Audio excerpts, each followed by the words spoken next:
Hey everyone, my name is Penny Zanker, and it's time to reset. This podcast goes beyond just navigating change. It's about new ways of thinking about how you can approach challenges, how you can shift your mindset when needed, create some space and grace for yourself so that you can rethink, recharge, and reprioritize when and where needed. Are you ready to unlock your full potential? Thank you for hitting play and sharing this next episode with me. It's time to reset. Hello, and welcome to Take Back Time. My name is Penny Zanker, and I'm your host. And today I am super excited to talk about leadership and how leadership can help us to work smarter when we step into that role, whether it's for ourselves or whether it's leadership of a team. And I'm here today with Tom Kereszti. He is an industry influencer, a coach, speaker, educator, mentor, and his approach to leadership comes from a lifetime of international experience. We were just kowtowing here about how we were both abroad, and we'll hear a little bit about that and how that impacts our leadership by appreciating different cultures in this talk for sure. And he says that his servant leadership principles are time proven and they're based on biblical foundations. So we'll hear more about that. And he's down to earth and able to strike balance between the business challenges and common sense solutions, which sometimes we lose sight of. His motivational and engaging style is going to leave you with practical and applicable solutions that you can put into practice right away. And that's what people on this show like to hear. Let's give them some practices they can put into place right away. So Tom, welcome to the show. Thank you so much. And I hope I can live up to that grandiose introduction. Well, of course. So what do you think, since we're talking about leadership, what would you say is the most important element of leadership, since so many people define leadership in such a different way? Well, in order for you to be an effective leader, people have to buy into you. And in order for people to buy into you, they have to know who you are, which means you don't have to know who you are. I like to start off each show by just sharing my 3 principles, which are, they guide my life. And hopefully it's something that some people can also take advantage of. But look, each person should be able to answer 3 questions for themselves.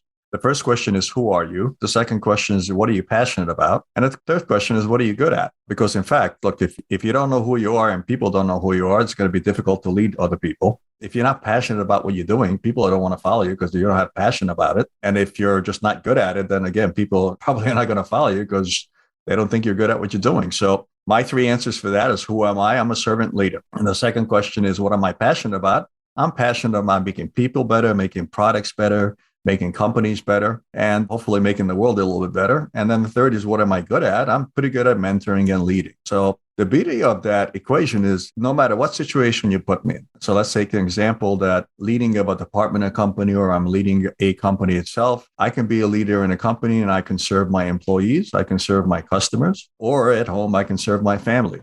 I can mentor my kids as easily as I can mentor my employees, and I can add value, or I can make my products better. I can create an environment that's better for my customers. So I don't have to reinvent myself depending on the situation. I am who I am. Either people buy into that or they don't. If they do, then we have a great relationship and we walk arm in arm down a path to achieve success, or they don't buy into me and I'm just taking a walk by myself. Okay. Well, that's really interesting. When you were talking about what are you good at and, what are you passionate about, that Venn diagram for me comes up. Is that something do you have a visualization, or is that something that you use where you kind of on one side and where the 2 meet in the center, right? Is then that quintessence of your leadership?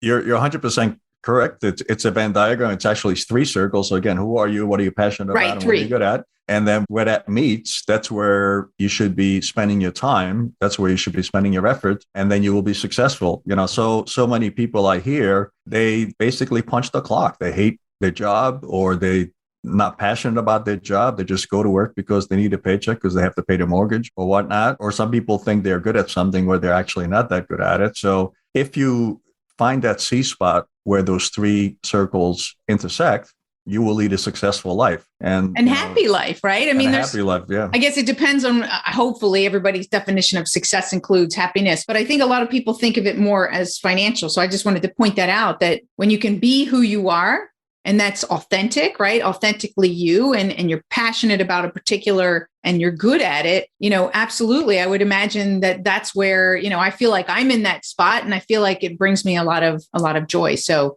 and, and all that comes with that as well. So that's, and look, you define success the way you want to define success. So I'll take my youngest daughter as an example. She's now in her mid-20s. And, my wife actually gave her a hard time because she was, graduated college, just trying to find herself. And I always encourage her to follow her passion. And her passion was photography and climbing mountains. So before you know it, she's climbed the 6 highest peaks in the Western Valley. So she did Whitney and Rainier and Adams and all these big mountains. And she took photographs, and then before you know it, she's got like 15,000 Instagram followers, right? So, wow.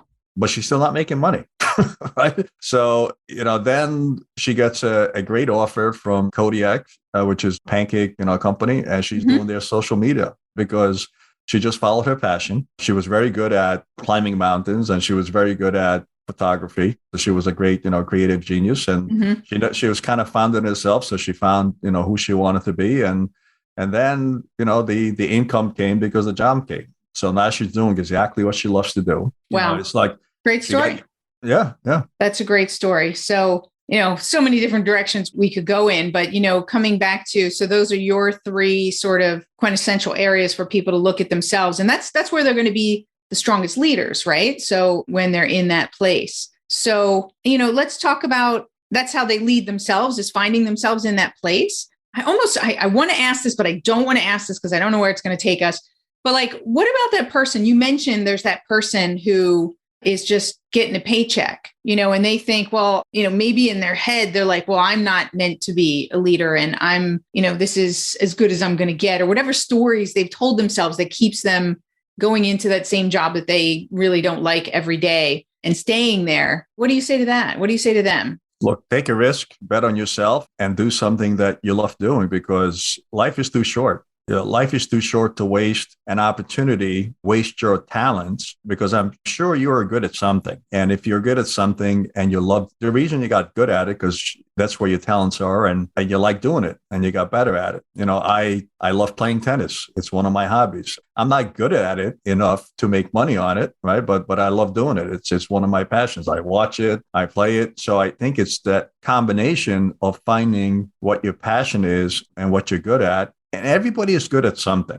So don't settle for something that you're not good at, that you're not passionate about. One of the stories I used to use is my uncle. And I was born in Budapest, Hungary as a kid, and I used to go down to my uncle's farm all the time. And in Eastern Europe, it's fairly common in the winter months like January, February to slaughter animals because they don't have really good refrigeration. And everybody's got these small little collective farms. So they raise pigs and they slaughter pigs. And then you've got ham and sausage and for the rest of the year. So as a kid, I was growing up and I used to go to my uncle's farm, and I never had any respect for my uncle because I thought this guy was a bumbling idiot. He kind of cursed a lot and he mumbled a lot. I never understood what he said. He smoked these unfiltered cigarettes, and I just never had a lot of respect for him. And then one of my first expat assignments, they sent me over to Hungary to start up Fortune 100 company's local subsidiary. And the family was like, I was the prodigal son that returned back home. So they threw a party in my honor, and, they decided to slaughter a pig in my honor. And I went out to the farm, and by 7 a.m., my uncle was on to the second animal, right? So, and literally in 2.5 to 3 hours, my uncle with a single very sharp knife had a 300 kilos, is about 500-pound animal, totally dissected, packaged, and done. And everything that was wasted fit in a little paper bag. So look, I never had any respect for my uncle up until that point. But when I saw him at something that he was passionate about and something he was good at, right, my respect for him grew by 1,000-fold, right? Because he was doing what he loves to do, and he was doing something he was very good at.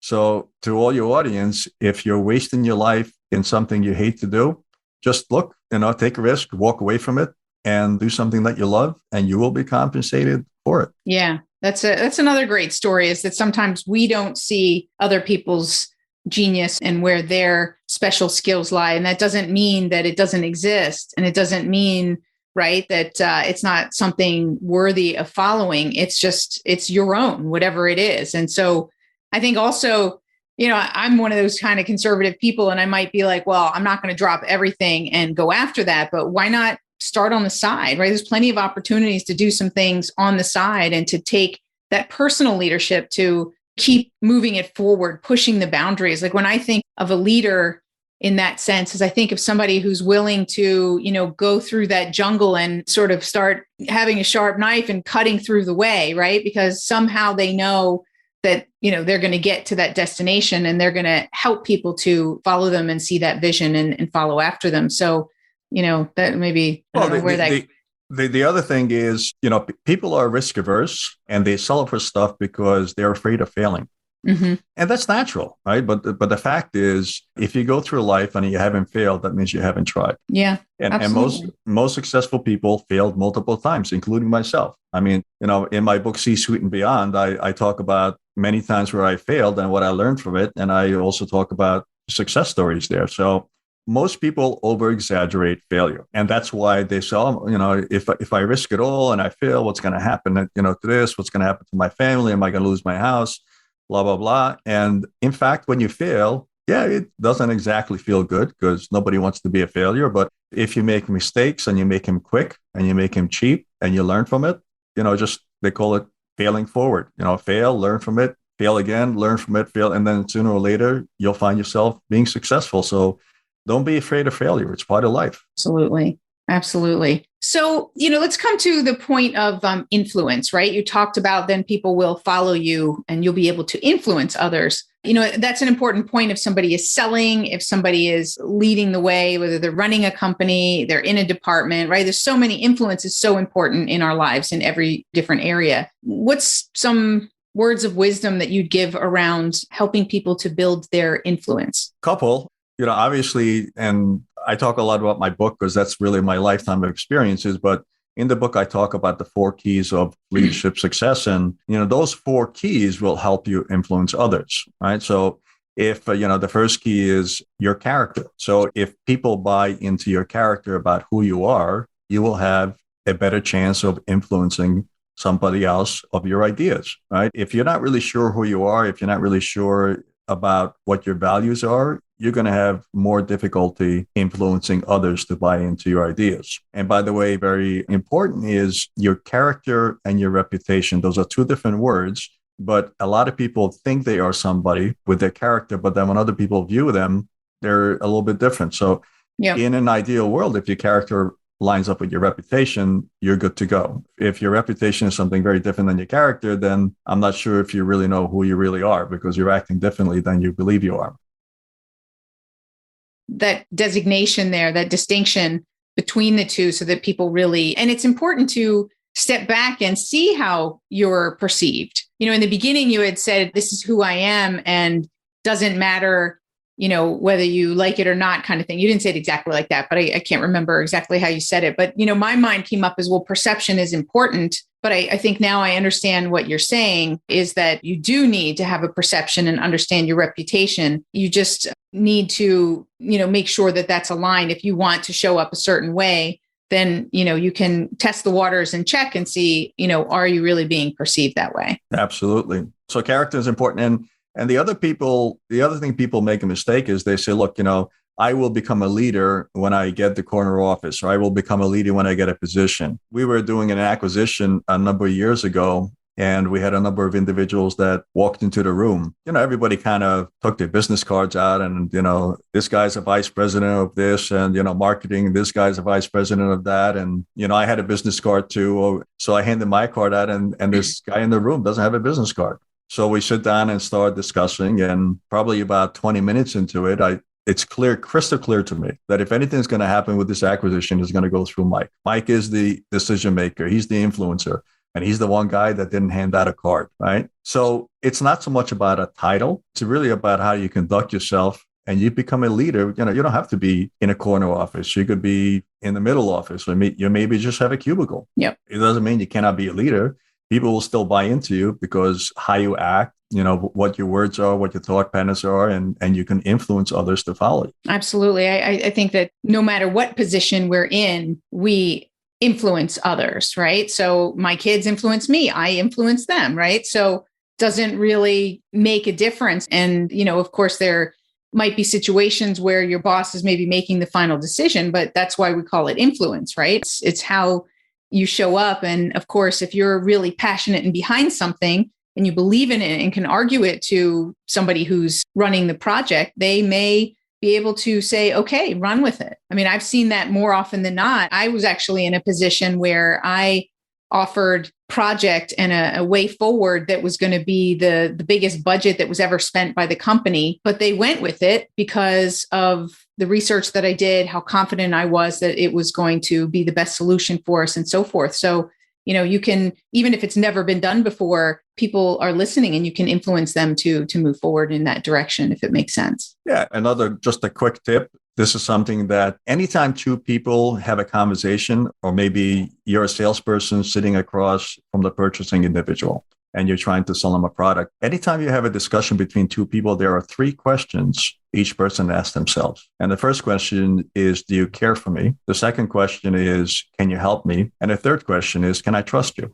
So if you imagine a transaction between a salesperson and a purchasing person, the purchasing person is asking themselves, well, does this guy really care for me, what my business problems are, what my, other problems are, what are the issues that I'm dealing with, or is he just here just trying to sell me a product? Or, and then after you kind of prove yourself that you listened enough that you know what the other guy wants, then you can position your product to make sure that the positioning of that actually addresses what their needs are. And then, obviously there has to be trust between the two individuals. Now, when I first went down to Mexico, they appointed me as the Fortune 100 company I worked for. They appointed me to go down to Mexico and start up a greenfield business for them. And we had a local distributor that we went through, and the local distributor started introducing us and me to the trade. So Gigante and Carrefour and Walmart and all the big guys who were the retailers in Mexico. And it was a number of meetings with each one of those, including wives and others, because the first thing they wanted to do was really answer the question, do you care for me? Who is this person? The assumption was there that the product that I'm representing, if I'm a solid individual, is going to be good. Well, let me find out first, who is Tom? And let me find out what Tom is about. And, let's meet Tom's wife because, after all, if they're lived together, she probably is a good reflection of what kind of individual he is as well, right? So, well, in a personal setting, you see a lot about a person that they might let their guard down and really show you who they are. So that's interesting, right? Yeah. That way of doing business. And I can't tell you how many times I've seen, U.S. executives go down to Mexico and go into a meeting and, do their killer presentation and high five each other coming out. Man, we killed it. That was great. And then the locals say, thank you very much. That was wonderful. And hey, we'll call you. Right. Right. Because it wasn't about the presentation. It wasn't about the fluff. It was about who are you? And if you didn't give them a chance to get to know who you are, then you're not going anywhere. That's such a valuable point. It's like the common thread that we keep coming back to, right? As we've been talking, who are you? How do you define yourself, your character, like all of those things. And I think that it is what you're saying is spot on, is that many people don't know who they are or don't take the time to also develop themselves to be the person that they want to be. They get sort of swayed, and even their goals are someone else's goals, right? And so forth. So I think it's underrated, that whole idea of defining who you are. Absolutely. One of the things that helps you is also encourage the individual to have a vision for themselves. I wish that when I was 18, 19, 20, 21, somebody came to me and said, Tom, what is the vision for yourself? What is the vision for your life? That would have been a question that was great, rather than answering that question in my mid-30s. I would have loved to have answered that question in my early 20s. The vision for my life is man of God, leader of men. The beauty of that vision statement, and any vision statement, by the way, it has to be simple enough that you understand it, and it has to be simple enough that other people understand it and they can buy into it. And what does a vision statement do for you? Well, the vision statement helps you make major decisions. As you go through life, you have decisions. You always go through one door or the other. There's stuff that's presented to you. And I run that against my vision statement all the time, right? So when I was in Eastern Europe, I got a lot of offers to lead tobacco and liquor companies. And I kind of ran it against the vision statement. I said, it's probably a very good job opportunity, but I'm going to pass. Right. Doesn't fit. Doesn't fit. So if it fits your vision statement, then go for it. And by the way, all the people who are looking for jobs in today's age, it's extremely important and very easy just to Google a company's website. And as soon as you look at the company's website, it should be apparent to you what their vision and mission is and what their values are. Sometimes they even list what their culture is like, right? So look at that and say, could I thrive in that environment? Do I buy into that vision? Are those values that they resonate with me, or those values opposed to me? And look, if you don't see a vision and values on a company's website, that's a yellow flag for me.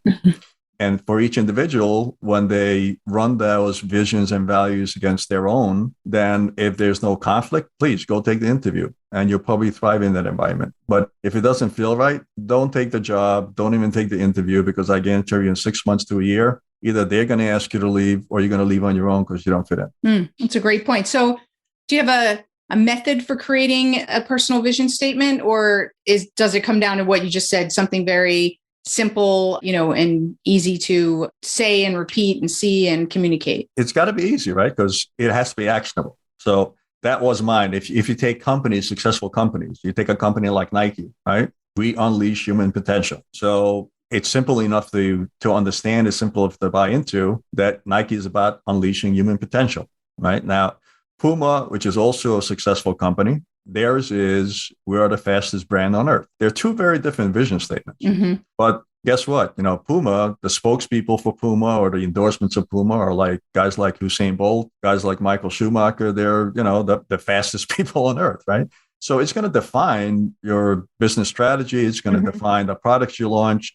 So I don't think there's a right or wrong vision statement. It's a vision statement that fits yourself. For me, my vision statement was leader, man of God, leader of men. Well, leader of men, I was always a leadership. For some reason, I always ended up in leadership positions from the age I was 12, 13, 14 years old. Man of God came in later, and it was my early 30s. So something that evolved over time, but it's simple enough. So whatever it is, whatever your vision statement you come up with, make it simple so it works for you. It's easy for you to understand. It's easy for other people to understand so they can buy into you. Yeah, absolutely. I love it. So we're coming to the end of our time together. We could probably talk all day. I love what you're talking about here. And sorry about that. It's usually not on.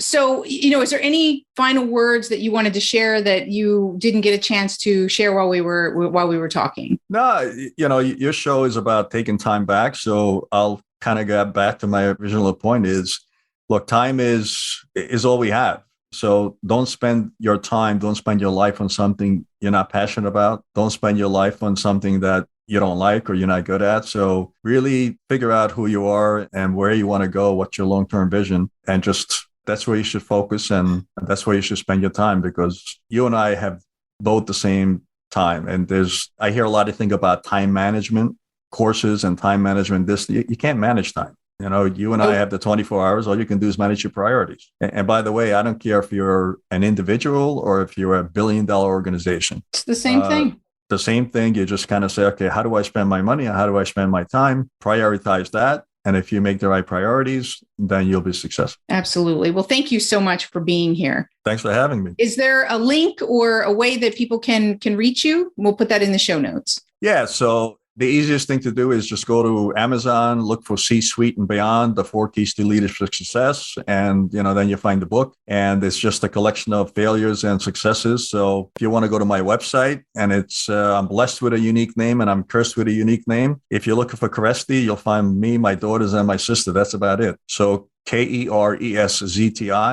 Kereszti.com. And you can contact me there if you got a business challenge, free consultation, and we'll jump on a Zoom. I'll help you out. And that's pretty much it. Awesome. Thank you so much, Tom. Thanks for your time. And thank you all for listening. And really, you might have come here thinking, great, we're going to talk about leadership. And you were expecting like the 12 principles of how you operate. And those are execution, but it comes down to, I think Tom's spot on in what he talks about is the first principle is really understanding who you are and aligning yourself with your passions and with your talents and being the leader of your own life. That's where you're going to be best positioned to lead others as well. And when you lead your own life, and we're talking about take back time, that means you're going to focus your priorities on the things that matter most to you. And that's also going to attract others that are on the same path. So that's your quickest path to leadership and to your personal success. So thank you for listening. I encourage you, after you listen to this, that you sit down, if you don't already have a personal vision statement, and write yours out. I'm going to sit down personally and I'm going to relook at sort of the way that I've defined my vision and mission. It's the beginning of the year. So this is a perfect time to do that so that you can guide your life and really invest your time in the areas that make most sense for you and your greater vision. So thank you all for being here. My name is Penny Zanker, and this is Take Back Time. We'll see you in the next episode. Hey, thank you for spending this time with me. It really means a lot. If you're feeling a little off, distracted, overwhelmed, stuck, or just out of sync, remember that's your signal to reset. And that's all it takes, just recognizing one reset moment at a time. So stay tuned for more tips, tools, tricks, stories, strategies, all here on Time to Reset. We'll see you in the next episode.